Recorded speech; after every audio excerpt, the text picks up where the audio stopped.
Hello, welcome back to the channel. So this video is going to be more of a brief, maybe a little bit more of a spiritual interpretation or just my own personal interpretation of, and I don't want to use the word jealousy because it's just like so catty, but just more so having like a certain limerence over the perception of how you perceive someone else and what you may think life might be like for them, living vicariously through other people, and comparing yourself to them. Even if you are a secure person, even if you are beautiful and confident, always feeling like you have to look over your shoulder, like at the competition, or saying things like, "Oh, all black women should be on code" and stuff like that. Where I think this stuff kind of comes from internally, my own personal opinion. So, and again, this is my interpretation spiritually with information that I've personally collected. So if it doesn't resonate with you, that's fine. But this is just something that I've noticed.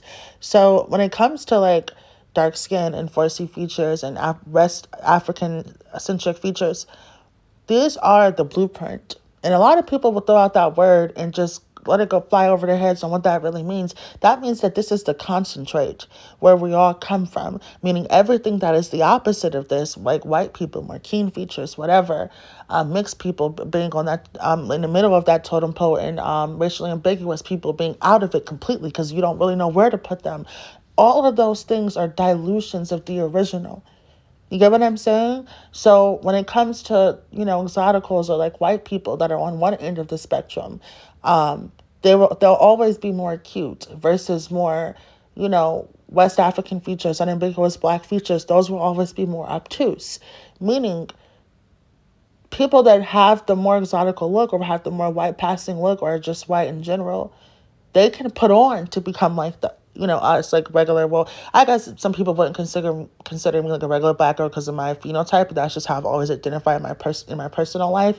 Even though people will say things to me like, I don't know why you're so passionate about black stuff. You would be a house nigger anyway. Saying little shit like that to me. But this is just how I identify as a black girl.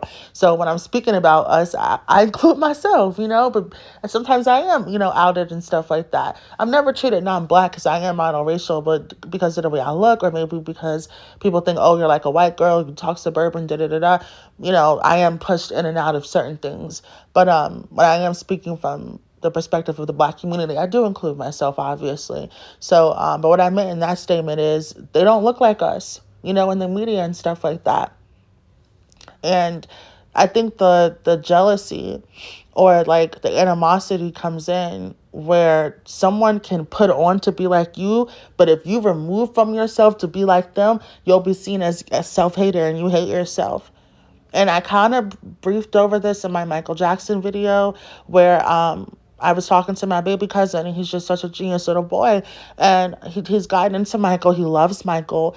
And he knows all the songs. His favorite one is They Don't Really Care About Us, which was my favorite song when I was little. So he's really into Michael. And I had asked him, like, how do you feel about the people that say he didn't like being black or he wanted to be white because he looks different? And he said, oh, he just wanted to be a normal guy. And I was like, what do you say to the people that think that he doesn't like black people? He said, what? Michael loves the people. So it just put a lot of things into perspective for me. And I just remember thinking, if Michael looked the way he did in the Jackson 5, he would have been great, but he would have been quote unquote the black Michael, got a light skinned friend, look like Michael Jackson, so he would have been that. But him being able to transcend his looks, in my personal opinion, he looks Asian. He really doesn't look like a white guy. He had this really his own look, and someone else put it in the comments that he had more of a feminine look and that he wasn't trying to look like a white man, he was trying to look like a white woman. And I just remember thinking he's playing with that ambiguity, not just physically but spiritually, in the way people perceive him. And I know that because of his looks, he was able to have global appeal. Now, I'm not saying bleach your skin and cut off your nose. I'm not saying doing that, but I'm saying the spiritual reason why someone would do that, or just the economical reason if you're just looking at overall just appeal and how people, are drawn to certain things and stuff like that. That's just what makes the most sense to me. The same way when people say, how come models can't be bigger? Why are there no plus size models? And the creators of these designs are saying, I don't have nothing against bigger women, but if you want to be able to see the quality of the clothes, we need a thinner body. You know what I mean? So sometimes it's not always like someone's trying to don't hate your way. It's just the way people perceive things and how things are marketed and stuff like that. And again, this goes into a share of her saying she loves natural hair. Natural hair is beautiful, but if you want to be branded a certain way or be perceived a certain way, especially how things were back in her day, because she's an older woman, maybe she's not aware of the way things have changed now. But at least from her time, when she was making money and she was looking for someone rich to marry, that was what she had to do. So she was just putting other people in game if they want to be in the same circles that she's in. So that's just my personal opinion on that. I know this video is kind of all over the place, but that's something I've been wanting to talk about for a very long time, is that when you're the concentrate of something and someone is the dilution of you, they can move a little bit more freely. You get what I'm saying?